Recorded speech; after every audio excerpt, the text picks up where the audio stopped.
Oh, glad we're all here. I think this is going to be one of the most interesting talks of the entire session, because we got our two best guys up here. I've always wanted to hear Tony in a scenario where he's like up front and we can ask him difficult questions and there's nowhere to hide. So that's going to be fun. I hope just write those down as you think of them through the session. And then Ben, of course, you know, he's new to us. It's kind of nice to hear from Ben up here up front. So I've talked to these guys lots about sheep. They're very interesting and knowledgeable, and I've been asking a few questions and learned a bunch of stuff. But I just wanted to tell you that the very first thing I learned about sheep was my first time ever out on a sheep verification. I went with Holly Wendrick. We went to a sheep farm, and there was a husband and wife, and the wife had the sheep and the husband had cattle. And the guy had always had cattle, and she brought the sheep on to the farm. And he said, you know, I've come to peace with this. I've come to terms. I finally understand this isn't so bad, because really, basically, sheep are just like cows. Well, just one small difference is they're always looking for a place to lay down and die. But aside from that, they're just like cows. So I guess I'll turn it over to these guys. That's basically all we were going to share with you today. But thanks for the intro, Aaron. I definitely want to leave everybody enough time to grill Tony too at the end as well. So, but this will be pretty informal. I think I speak for Tony as well. If you have a burning question about sheep or you see something here that interests you, feel free to jump in and stop us. I'm going to go pretty quickly. I'm going to give you the 30,000 foot kind of overview of sheep. A lot of this can be extrapolated to goats too, if anybody has more goats in their area. So we'll just dive right in. I hope you like pictures of sheep. This is a pretty nice one here.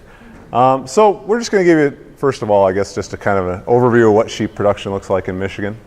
This is kind of usually what we think about. You know, Aaron thinks we're experts. I don't know if we're experts. This is my farm, so these are my sheep. But just before we start, just talking to Aaron about this, for sheep kind of references, a couple of good groups here. We have the American Sheep Industry Association, the big national group. If you're ever interested in sheep and where it kind of dissects with environmental stuff, they have some great pamphlets about sheep and the environment. Things like grazing riparian waterways with sheep, just a lot of sheep, you know, sheep carbon footprints, things like that. So if you're really interested. And then of course the state group that kind of the state commodity organization, the MAEAP partner in terms of the sheep industry is the Michigan Sheep Breeders Association. So just give you an overview. You know, we have 55,000 head of breeding stock. I promise this is the only number slide in my presentation. So we do produce about 60,000 lambs annually. 2,300 farms have sheep on them in Michigan. That's a pretty good number. And so we are actually 18th nationally in the number of sheep raised, but we're actually about 4th or 5th east of the Mississippi. So Michigan's pretty well suited to raise sheep, especially the northern part of Michigan. Sheep tend to end up on kind of the more marginal land because sheep are obviously sheep, and so we do have a good sized sheep flock here, and we do feed a number of sheep. We have a lot of processors in the state of Michigan. We actually have one of the bigger ones east of Mississippi as well. So in terms of sheep production, I guess the good news in terms of what we're all doing here is that this is, you know, in general, this is what sheep farming is in Michigan. There's a lot of pasturing. I think it works pretty well with us. I think there's a lot more potential to get sheep farms verified because it is a fairly simple system. You know, the problem is that maybe it's a little bit too true sometimes. So these are also my sheep, but they're grazing all winter. And so we tend to be a pretty extensive industry where, you know, you see a lot of buildings with some livestock, not so much for sheep. So more sheep. These sheep are just grazing alfalfa. You can tell this isn't Michigan, but pretty common thing, grazing alfalfa fields. So sheep operations tend to be very low input. So this is kind of your typical sheep barn here. This is very high scale. You know, you got somebody spreading feed out there. Extra credit if anybody can recognize the gentleman on the four-wheeler.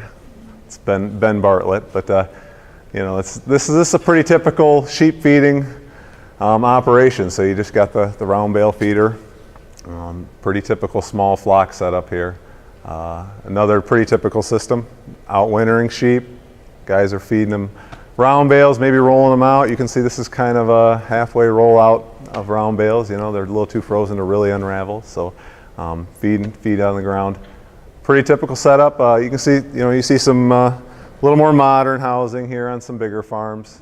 It's a nice hoop building.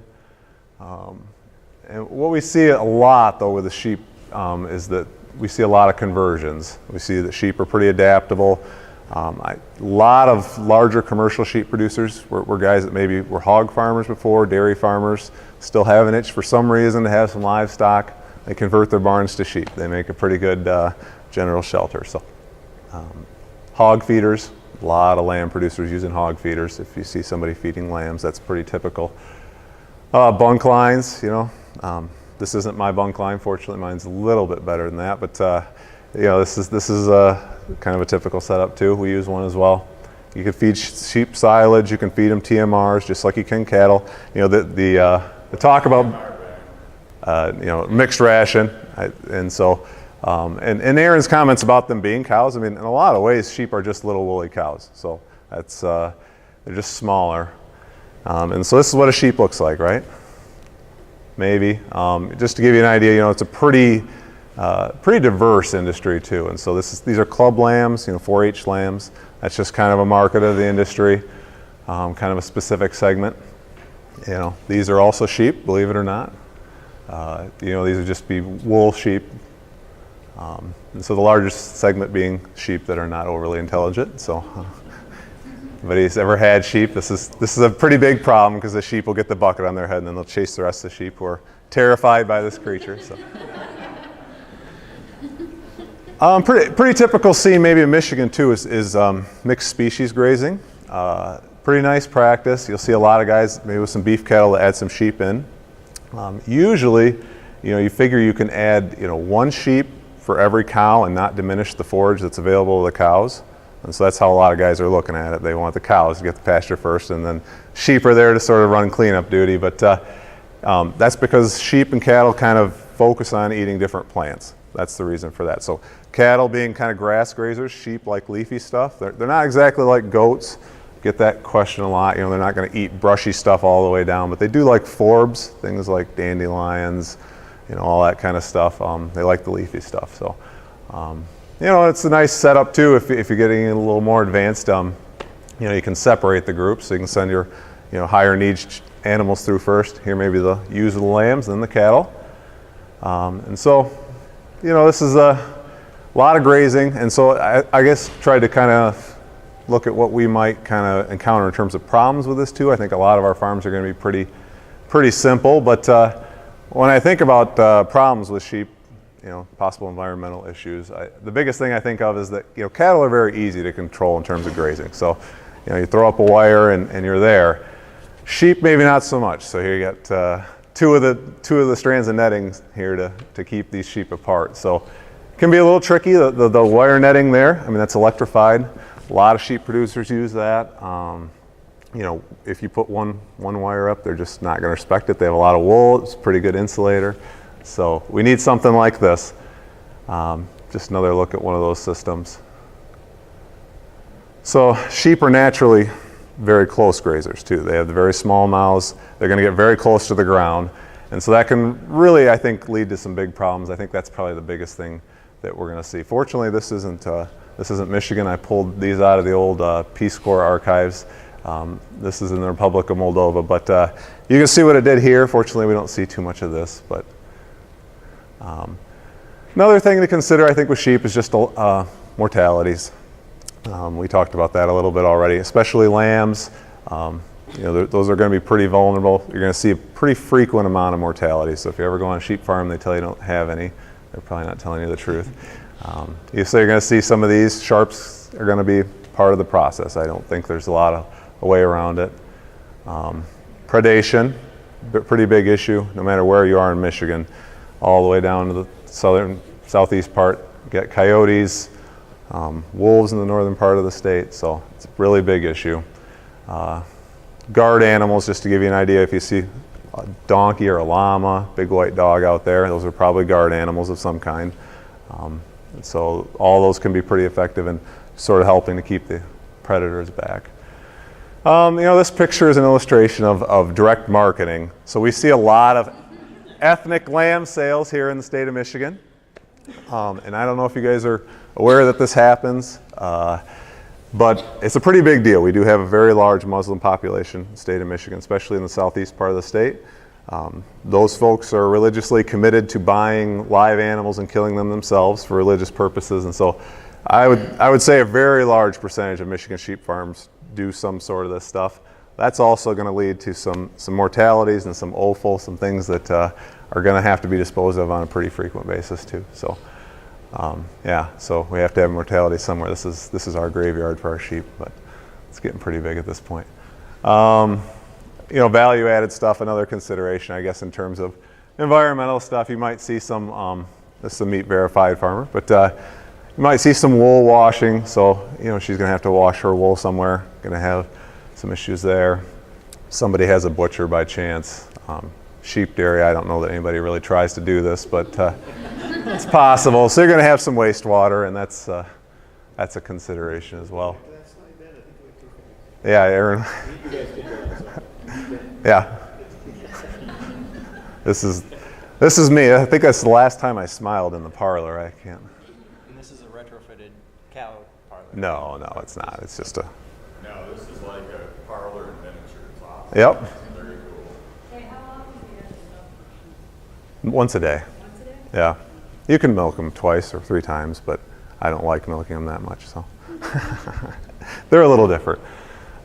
So you're going to have some wastewater there. All those sort of value-added things. And then I guess finally, I think about access to surface water. Had this question a couple times too. I think we all know about cattle, right? Sheep do the same thing. I've never seen sheep like this ever. I don't know what kind of sheep these are. They're growing right in the water. This is the more common sort of sheep scenario. So everybody gets around and nobody wants to put a foot in. Sheep are pretty averse to water, puddles, anything. So, you know, probably not a huge issue in terms of fencing sheep out of rivers, you know, even ponds to a very large extent. They're just not really going to go into ponds. So that is really about it for my part. I'm going to hand it over to Tony. He's going to give some specific stuff. Get your really specific questions ready for Tony. I don't know what you guys think I'm talking about. Oh, that's right. Okay. Any questions on anything while Tony gets mic'd up? Yes. So they don't cause stream erosion? Well, it's not, yeah, I mean, they could definitely cause stream erosion. They're not going to go in, though. I mean, I think restricting sheep from a river, I guess, to me, is just a pointless endeavor. They're not going in the river. How do you start If you overgraze it, it's just like anything else. I mean, we talked about the overgrazing a little bit, certainly. But.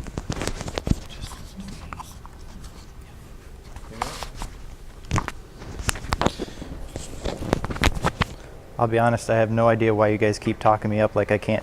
No, there's no way I can follow through on this. So, yeah, I've got some sheep as well. Oh, yes, the button is right behind you. Okay. And, yeah, I generally consider myself first a sheep farmer, and then I kind of moonlight as MEAP. But, so I have a huge passion for the sheep industry, largely because of the people behind it. Like you said, 2,300 people are raising sheep in this state, but we only produce about 66,000 lambs in a given year. So that's about 26 lambs to a person. So that's not a whole lot of lambs per farm. We've got a lot of small holders in the state, but our sheep association, MSBA, the partner with MEAP, is one of the strongest associations in the country. Like, we've got places where they have hundreds of thousands of lambs that they produce every year, and they're jealous of our association because people just have that much passion for it in this state. And the smallholders are really the ones that bring that into it, the ones that have the day job. How many people in this room are sheep raisers right now? We got 1, 2, 3, 4, 5, 6. So we've got other people in MEAP that are also raising sheep because, well, at least in part, because you can have small volumes of sheep and have a decent enterprise. You can sell them individually. You can get with your neighbors and sell them that way. And you don't have to have a swine barn that's going to have 1,500 animals just become a contender in the industry. You know, you can start up with just 5 acres and 20 ewes and have a pretty good industry going. And obviously, we've discussed this pretty thoroughly. Sheep die, lesson number 1. So you're going to have mortalities to deal with. Roseboom is a good resource as far as getting an understanding of how you can deal with those mortalities. This little plant right over here is called the Chilean paya, whatever, however you pronounce that. All right, it's called the sheep eater because it's got vines with thorns on it that are, it had evolved to catch sheep in these vines where they would get tangled up and they would die at the base of the plant, and that's where it would get its energy from. And like that's kind of how sheep are. If you give them a pointy object or something to get tangled in, they will find it and they will kill themselves on it. And that plant evolved just on that basic theory. So most sheep breeds are seasonal breeders. They're not like cattle, so they're not going to be breeding in April or anything like that if generally. There are some sheep breeds where you can breed them any time of the year, like Romanovs or Finn sheep, but generally they're going to be seasonal breeders. So they're going to be breeding them to lamb in early to late spring. So you've got this annual cycle of things. You have some people who can have put effort into having a accelerated breeding program, so they've only got about 7 months in a cycle. But most people like to have their cycle set up so that it's in line with their feed production and their annual vacation and things like that. So it's just one season per year. So goats are aseasonal, straight up. You can breed them whenever you want. You can get good milk production out of them. There's a fairly good goat dairy industry. We have a fledgling sheep dairy industry, but evidently they don't take frozen milk over in Wisconsin anymore, so that kind of shuts down that market. So it's hard to get a market to take your sheep milk, so you've got to build your own. So we've got a lot of these niche market type people like Ben raising their animals for milk, but they have to market it themselves. They don't have a stacked industry like the beef industry might. So in the beef industry, you've got your cow-calf operation, you've got your finishing operation, and you've got your backgrounding operations. So you've got that tiered system, but you don't generally see that in the sheep industry. You've generally got the people that finish out their own animals and just sell the finished product. So kind of to tie things together as far as the whole day, we've talked about cover crops a lot. So sheep can eat just about any vegetative material you can give them. So cover crops, you extend that grazing season. We put it on our farm. It extended our grazing season 3 weeks. If you've got an operation that's next to a vegetable producer, they're pulling their crop off in August or September, you've got time to put in a cover crop there, and you can, pay for the cover crop yourself, and you can graze that and get extended grazing season without having to buy more land to do it. And in my experience, that is the fastest way to improve the soil health. If you want to talk about marginal land, we've gotten below sand that, it's designed for potato production essentially. So it has less than 1% organic matter. Nobody wants to touch it because it's just scrub. It's got spotted knapweed all over the place. In about 5 years, we've got all sorts of vegetable producers that just want to steal that out from underneath us because we built that soil up so fast. I wound up doing a Haney test on a no-till farm. Over 10 years, they've been doing no-till. And then there was another farm right across the road, same soil type. They used compost. They incorporated compost into their system. They still did tillage. They did some minimum tillage, and they did some deep ripping every 3 years. So not a whole lot of tillage, but it was there. So that Haney test wound up showing that compost had actually improved the microbial diversity and population faster than the no-till did. The no-till couldn't even compete with the compost incorporation as far as how well the Haney test showed that the soil health was. So it is impressive what you can do with animals as far as incorporating their byproducts into soil health. So getting back to the cycle of things, generally you've got the shearing that comes right before the lambing so that you've got nice clean animals so that they can lamb without getting blood all over them. Their teats are nice and exposed so that the lambs can find them and that sort of thing. And the wool quality is better. So you shear them before lambing. Then you go through lambing. Stressful period for anybody. Don't call a sheep producer when he's lambing because he's not going to have time for you and he's not going to enjoy that conversation. Then you've got the ewe lamb feeding. Usually people, my operation, we have spring grazing. So we incorporated the cover crops. We got 2.5 weeks worth of grazing out of our cover crops, and then they went on to our pastures in early May. Other producers, they might lamb in February, and they're putting theirs on TMR. So they just kind of mix everything together, which you've got confinement operations doing that sort of thing, and you've got to take the manure out onto the field, whereas ours, grazing, they just do all the manure applications themselves. Then you've got the weaning, the feedlot, breeding season. They'll wind up looking for specific types of feed to flush those animals. Flushing is when they try and get the ewes to ovulate better by giving them better nutrition. So they'll actually have more multiple births if you give them better nutrition during the first 10 days prior to when you breed them. So they're specifically looking for a better nutritional value that time of year, whereas the rest of the time they're dry ewes and they're not really doing a whole lot. So they're just building up their conformation score at that point, getting good weight back on them so that they can ride out the winter as good as possible. And like he was saying before, we don't generally put a whole lot of effort into sheltering them in the winter. So there's, tree lines around them, but aside from that, they're out in the winter. So like 2 years ago, that was a bit of a rough year as far as how stressed the animals could get with how cold it was. But as long as they've got a good windbreak, it doesn't tend to be too much of a problem. And then obviously selling lambs. There are people that sell the lambs at 60 pounds. There's people that sell them at 130 pounds. There's people that sell them at 2 weeks old. I don't even know how you do that, but you can do it. So there's a lot of different options as far as what market you want to sell your lambs in. So like I was saying before, there's a lot of different ways of doing this. The accelerated lambing, there's about 7 months. 5 months of it is in gestation, and then 2 months of it lactating and breeding. So you can do that with some of the breeds, but a lot of people don't like to do that because it's a lot of effort and you get about 30% more production out of your animals. So generally that's not the production model that you see. Then there's pasture lambing. So obviously you're lining it up so that you've got pasture when your ewes are milking. That's going to be the highest energy requirement for your animals, same as dairy. Your cows have to have really good feed quality, so does the ewes when they are milk feeding their lambs. So then there's year-round lambing, where they have several different management groups, and they'll have a group that lambs in December, they have a group that lambs in May, and then they have another group that lambs in September. And that is another really stressful one that people tend to avoid, but you can do it.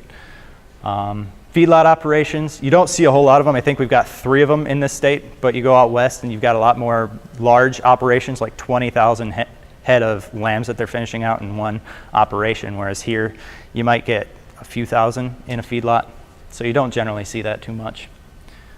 Then there's the sheep dairy. A friend of mine, Cameron, he is trying to set up a 300 head sheep dairy, but we will see if he can find a market for something like that. Club lambs, they hold a lot of the political power to this industry, so I don't necessarily understand that industry very well myself, but the club lambs, you get a lot of value in one lamb, and a lot of it is driven by the name of the producer and the reputation that they have. So that can garner a lot of pride in what they're doing, and they get a lot of voice to their legislators and to their neighbors, and that's something to look into. Just because they've got 12 ewes that they're lambing doesn't mean that they aren't going to be a huge value to this program as far as publicity and legislative conduct. So don't dismiss them just because they're a small holder. Doing confinement operations, that can provide you a lot of control. You don't necessarily have the same parasite problems that you do when you're out on pasture, and you can give them TMRs. They do a little bit of sorting, but as long as you mix it up properly, then you can get them a really well-designed diet specifically for their needs. Whereas pasture, they're going to be picking through what they want, and you can have some issues like bloating. The rumen is a really sensitive organ as far as keeping it well-balanced, and if you have the wrong pasture setup, if you've got too many legumes in it specifically, they can bloat really easy. Cattle don't necessarily bloat all that nearly as easy as sheep do. My dad relearned that lesson last year. He put the ewes out onto a pasture that was about 80% legumes because we had just redone it the year before, And it had rained previously, and it was still lush because it was early spring. And yeah, 30 ewes dropped that night. So that was a hard lesson to learn. But then, like he was talking about retrofitting different buildings. Swine producers, they've got these slatted floor buildings. They can retrofit that into a feedlot, and then they've got liquid storage underneath it, and that's a really good confinement operation as far as being able to utilize that manure better and getting it, keeping the housing clean and all that sort of thing. One issue with that, though, is the methane. So you've got all these animals in one spot. The methane can build up pretty easily, and that will increase the amount of pneumonia issues that you're going to have. Electronet is a huge asset for the sheep industry because we can use those cover crops on the vegetable farms without having to put up permanent fence. You can just temporarily fence it and then rotate them around that area, and you don't have the huge investment of putting up this fence on a vegetable farm that doesn't want it in the way anyway, because you've got 100 acres of, say potato field, and you've got a cover crop on there. They don't want any sort of post or anything to worry about. So Electronet is a huge asset for being able to utilize those acres when you're able to, but not be in the way otherwise. Parasites are probably the biggest problem with the grazing. About 5 years ago was when we started having issues with barber pole worm, and they are intense. They can evolve very quickly to be resistant to any of the drugs that we have. So cultural management is a huge aspect. We design these these intensive grazing rotation management plans, right? So we design them for a 7-week period, but it's a 3-week cycle for these worms as far as or a 3-day cycle when the worms hatch and then start reinfesting the parents. So if you wind up having that cycle brought down to 3 days, then you're staying ahead of that hatching, and you can reduce the speed at which those parasites are actually infecting the lambs. So instead of doing a 7-week rotation, which is great for the grass, you do it for a 3-day rotation, and it's even better for the animals. So if you've got like 5 acres and you're going to be a smallholder, you can have 20 ewes pretty easy. And it's going to be kind of a basic rule of thumb, 5 ewes per a cow. So you've got like rules of thumb as far as cows per acre, sheep per acre, pigs per acre, how many acres you need for this farm. So you can generally consider 5 ewes to an acre a pretty sustainable number of animals per farm to have enough land base for that manure. These are just kind of the ideas that we use as far as doing manure management plans. Like, there's a lot of different ways to do it. You can use GAMPs as far as the book values.